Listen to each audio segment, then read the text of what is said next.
For 30 years, I've been warning people in my books and in every other way I can that this world is controlled by a cult. It's a cult that has no borders. It operates in all the, at least major countries, and in fact, all the countries in the end, and particularly in those countries that dictate the direction of the world. So the cult will be at the core of the system in China. It will be at the core of the system in America, etc., etc., etc. And so what have I said in this 30 years that this cult wants?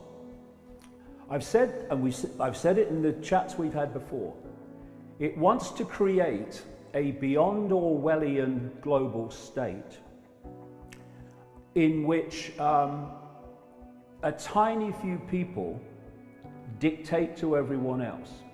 I've referred to this as the Hunger Games society. And you can picture the structure very clearly. Picture a pyramid.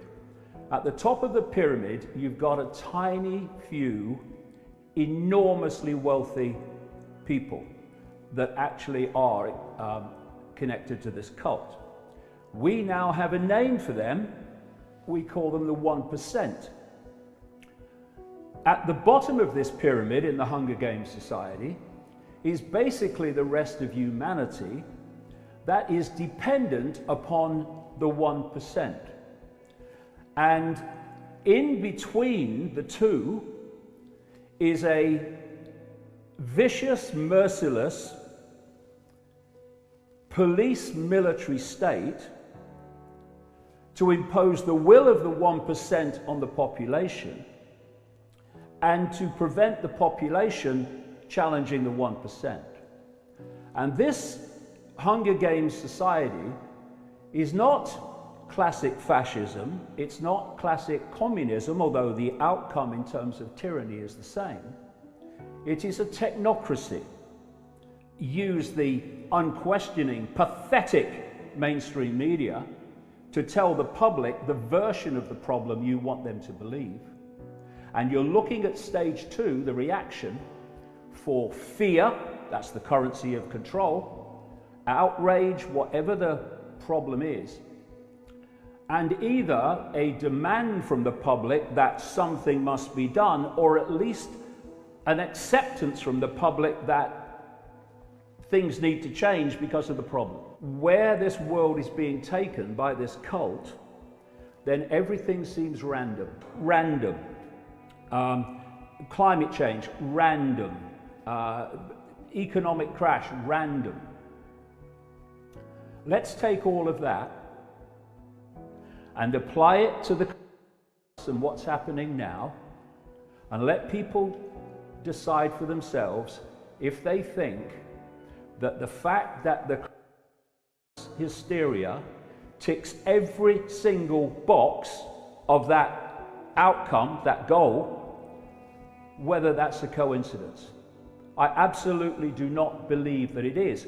And in fact, we'll get into this as we chat, two massive 1% organizations, one in fact 6 weeks before this came to light in China, were playing out scenarios and simulations based on exactly this scenario that's unfolding now. And what they said would happen is exactly what is happening, down to the fine detail. Okay, but the is real and it is dangerous. You do believe that? Well, not as a black and white, no. Okay, but it is real? Obviously, there is a strain of this. There are many which appears to be different. But if you look in terms of the danger is to a certain section of society. 80% of people that are diagnosed with have, and this is his quote, very mild symptoms. The ones that are in danger, and by the way, in danger from any, including the classic flu, are those that have compromised immune systems. And they are old people, elderly people, and they are people with what is termed pre-existing health problems. Why? The pre-existing health problems are putting so much pressure on the immune system, it's already weak when it's hit with this. This is why someone like that will have potentially a serious situation, and someone with an immune system in working order of any level will just swat it away. In 2017, 2018, 45 million people got the flu in America, according to Centers for Disease Control and Prevention figures. 61,000 died. Where was the hysteria then? 61,000 people. Well, they say that this is more dangerous and more contagious, and what's potentially going to kill more people. Because otherwise, that's a good question, David. Everyone's like, well, how come people aren't worried about this when the flu from 18,000, this is only 8,000? The point is, though, this is the point, that according to officialdom, 80% of people who get the diagnosed, not necessarily all got it, have very mild symptoms. The vast majority of the rest have what they call moderate symptoms, and that leaves some with compromised and weakened immune systems who get the serious end of it. And they get the serious end of the flu as well, and other. And so this hysteria gives the excuse to do what they're doing, and the outcome and the consequences of what they're doing is to dismantle the world economic system. What this hysteria is creating is a situation unfolding by the hour worldwide that is destroying small business, family business, even medium-sized business, some even relatively big businesses too. It's destroying them. The big legacy of what is happening now will not be to do with health long term, it will be economic. What happens to those people whose businesses collapse? What happens to all those people who were working for those businesses?